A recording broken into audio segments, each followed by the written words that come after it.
Tories have now found that dropping net zero could maybe be the secret weapon to win the next general election. What do you think? Prime Minister Rishi Sunak has been urged by the cabinet ministers to abandon it and pledges that he wants to keep the Tories in power for the next 5 years. So what do you think? Even Labour leader Sir Keir Starmer admitted that Labour must face up to the electoral damage of ULEZ. Finally, he's listening. But will he listen? He's only listening because he lost. Some you win, some you les. And you les that one, Keir. So for the Great British debate this out, I'm asking, could the Tories win the next general election if they abandon net zero? Well, joining me to discuss, Anna McGovern, political commentator, Suzanne Evans, and also Lois Perry, director of CAR26, and Peter Spencer. Right, well, I'm going to start with... I'll start with you, Suzanne, because you're here. You're in the studio for the first time ever. That's what I've actually seen, Suzanne. Lovely to be here. I see you in the flesh. Now, Suzanne, what do you think, then? Is this potentially a vote winner? If they scrap it, the Tories could win, do you think? I think it is. I mean, I don't think there's any doubt from what we saw in the by-election that the ULEZ issue was front and foremost and centre of that campaign. There was also an issue there, remember, though, about the Conservative turnout. The turnout of the Conservative vote was higher in Uxbridge and South Ruislip. So I think that's an important factor. So a lot of Tories perhaps felt so strongly about the ULEZ that they came out and voted against it effectively. But I think what they've got to do, the Conservatives, is no good just saying we're going to scrap net zero. I think the civil service would have the hissy fit to hissy fits if they did that, and they would be up against so many vested interests in the media, in the civil service, as I say, in academia, in business. That would be really difficult to do.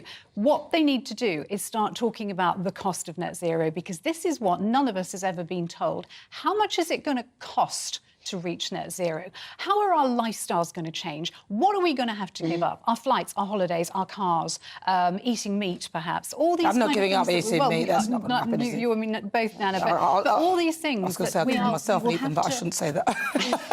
I think we should try and eat more vegetables, but I love vegetables, but you know, I'm quite happy to fish. They've got to spell out the cost of net zero, and if they can spell out the cost of net zero and then work a policy backwards from that about, look, we need to rethink that, they've got to. But Suzanne, it's all about money at the end of the day, but it shouldn't, because there's an environmental impact of heading towards net zero, which isn't actually a positive benefit in many respects. Peter Spencer.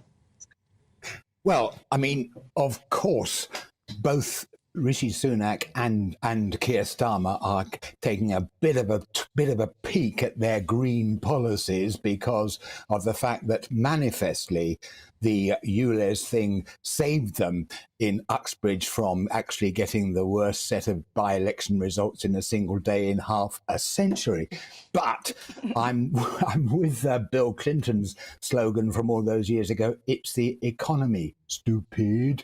I mean, the fact is that, yes, the ULEZ thing, I mean, I personally, I drive a relatively old supercharged Mercedes. Boy, it would hit me, and I wouldn't like to pay the extra 12.5 quid a day tax.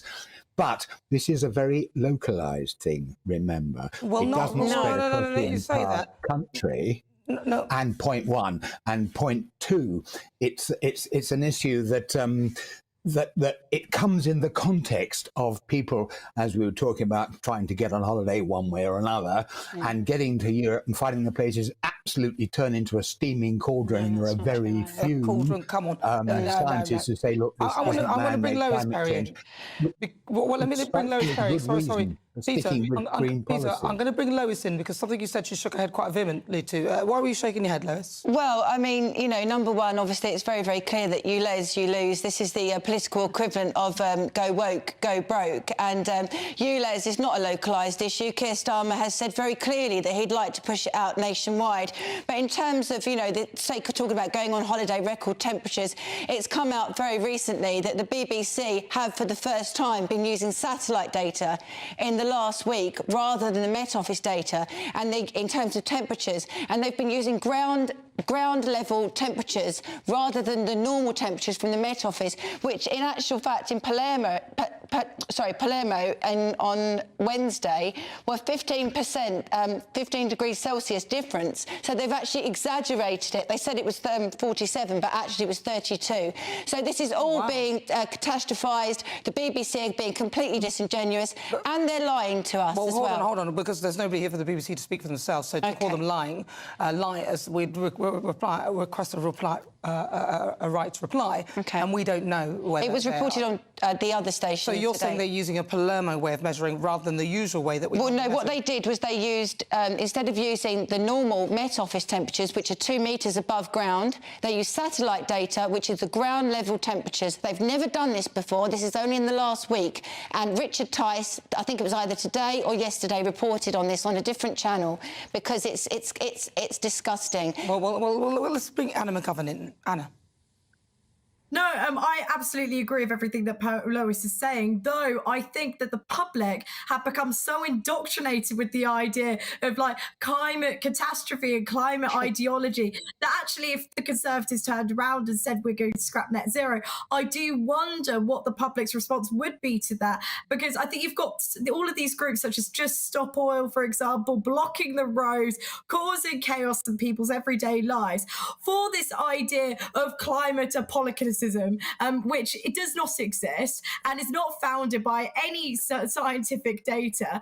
And I think, however, that the public have become so indoctrinated with this that if the Conservatives turned around and scrapped net zero, I do wonder if the public would support it. Do you think, Suzanne? Yeah, I totally agree. This is the problem we've got. You know, this particular philosophy has been taught, and I use philosophy rather than science because the science is not settled on this. No, it isn't. The kind of soundbite is that it is, but it really isn't. And yet children in schools have been taught it. When I was at school, we were taught we were heading for another ice age, but there you go. That's Well, I learned about chicken lick in the sky was falling Could down. I just mention my Well, polling? Is that OK? That says that 62% of those that expressed an opinion in our recent YouGov polling wanted a referendum on net zero, Anna. So actually, the public, you know, you don't want a referendum if you want the status quo. I want to give the last word to Peter Spencer. Peter. Well, I mean, I think when it comes down to it, in the end, this is one single issue.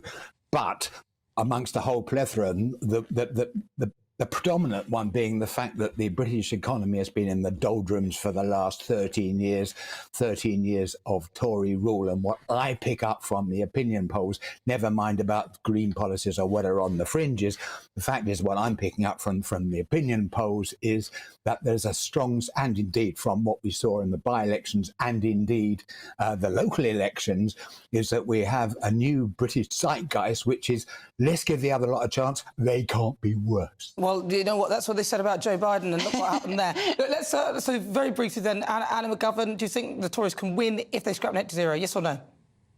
No, I don't think so. Lois Perry, yes or no? Why not? Yeah. Peter Spencer, yes or no? No. Suzanne Evans. Not on its own. Not on its own. Better on a lot of other things. as OK, well, listen, thank you very much to my wonderful panellists. Anna McGovern, political commentator, Suzanne Evans, political commentator, Lois Perry, director of CAR26, and Peter Spencer, former Sky political correspondent. Thank you for your thoughts. What do you think at home?